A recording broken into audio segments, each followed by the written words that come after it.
No Tribunal Superior Eleitoral, a pedido do PDT, um partido da base do Lula, Bolsonaro se tornava inelegível por 8 anos. Talvez uma forma de garantir que, mesmo que o Lula fizesse Merlin, o que era uma tragédia anunciada, o Bolsonaro não conseguiria voltar ao poder porque o Tribunal Eleitoral decidiu assim.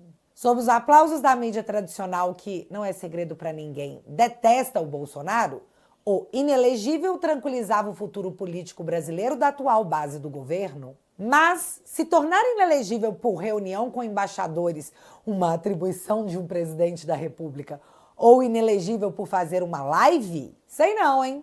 Pode não ser forte o suficiente, principalmente se no TSE, na época da eleição, o presidente da corte não for um legalista fechado com o entendimento da maioria dos ministros. E em 2026, à frente do TSE estará Cássio, indicado por Bolsonaro. Beleza?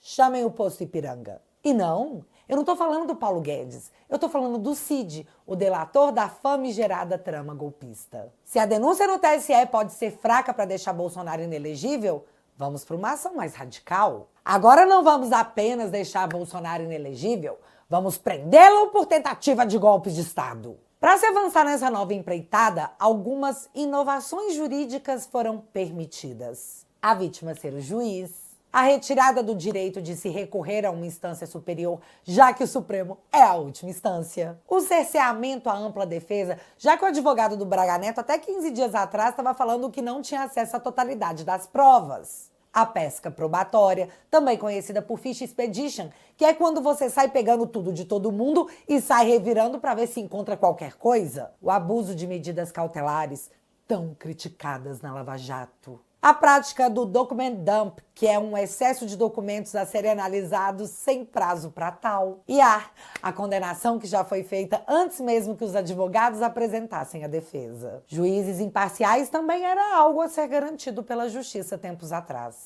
Que o governo mais corrupto da história brasileira é o governo liderado por Jair Bolsonaro, que é o governo do orçamento secreto.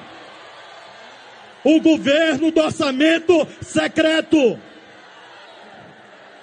Nunca se roubou tanto dinheiro federal no Brasil como nesses anos trágicos. E no governo do Lula, as coisas funcionavam. E vocês sabem, fui juiz 12 anos. O Lula respondeu 26 processos. Só teve uma condenação, uma proferida por alguém que não era juiz. Era político disfarçado de juiz que se chama Sérgio Moro. E essa condenação não existe mais porque o Supremo anulou, acabou e Lula é inocente. Só a título de curiosidade, nas 3 últimas pesquisas disponibilizadas, é anunciado que se as eleições fossem hoje, Bolsonaro ganharia do Lula. Como que você acha que vai estar o cenário no ano que vem? Mas então, Cid fez sua delação premiada e durante muito tempo não sabíamos o que ele havia dito porque ficou sob total e absoluto sigilo. Até que... Eu vou dizer, pelo o que eu sentia. Eles já estão com a narrativa pronta deles, é só fechar e eles querem o máximo possível de gente para confirmar a narrativa deles. É isso que eles querem. Eles são a lei agora. A lei já acabou há muito tempo. A lei é eles. Eles são a lei. O Alexandre de Moraes é a lei. Ele prende, ele solta quando ele quiser, como ele quiser, com o Ministério Público, sem Ministério Público, com acusação, sem acusação. O Alexandre de Moraes já tem a sentença dele pronta.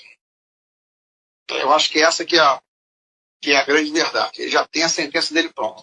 Se isso aqui tivesse ocorrido na Lava Jato, estaria tudo anulado. Porque como que você vai usar as informações dadas por um delator após ele dizer que era praticamente obrigado a confirmar uma narrativa que já estava pronta sob ameaça de ir para a cadeia por 30 anos? Mas a justiça desse país é muito benevolente. Alexandre pessoalmente foi até o Cid dar uma última chance para que ele parasse de se contradizer. Sob pena não só da decretação de prisão, como também da cessação da consequente rescisão da colaboração e eventual rescisão englobará inclusive a continuidade das investigações e responsabilização do pai do investigado, de sua esposa e de sua filha maior.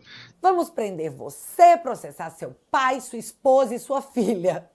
Como não ser espontâneo depois disso? E funcionou bastante, já que após essa fala, o Cid começou a dizer coisas que não havia dito antes. E caso você não saiba o que o Cid estava dizendo antes, eram coisas tipo essas aqui. Coronel Cid, só para a gente retomar um pouco em relação ao eixo anterior, possível golpe de Estado, algum elemento material que esteja em sua posse ou que o senhor possa indicar para corroborar essas informações que o senhor está apresentando? Não. Especialmente em relação a essa reunião do Felipe Martins, né, e desse jurista com o presidente no Alvorada. Tudo foi feito no computador dele. No computador dele. Então, Tá, e possivelmente pode haver registros disso no Palácio da Alvorada, dessa entrada dele?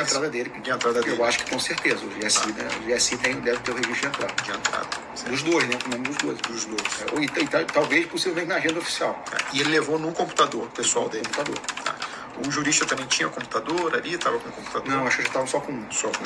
Aqui eles estão falando sobre a tal reunião com a apresentação da minuta golpista. Mas, como falar até papagaio fala, o Fábio Shor pergunta. Tem prova, Cid? Nope.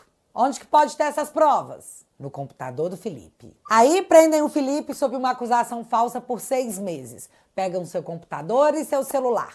E acharam a minuta? Nope. Ah, mas o Cid disse que tem registros do Felipe entrando lá na Alvorada. Sério? Tem registros do Felipe entrando no local dele de trabalho? Esse homem realmente tem que ser preso? Mas enfim, sem nenhuma prova, a denúncia oferecida diz que a minuta foi feita e é tomada como uma verdade absoluta porque o Cid, o cara que disse que a polícia estava com uma narrativa pronta e que ele tinha que validar, disse. E após a denúncia oferecida pela PGR, a defesa do Cid vem a público detonar a denúncia feita pelo Gonê, o PGR, dizendo que existe uma distância estelar entre o que ele relatou na delação premiada e a história levada pelo Gonê lá para a Suprema Corte. E hoje eu entendo mais claramente o porquê a galera que foi presa no dia 8 foi condenada a 17 anos de cadeia. E eu entendo isso enquanto o Janones financia o seu crime em 12 vezes sem juros. Se as penas para o pessoal que vandalizou um prédio vazio são de 17 anos,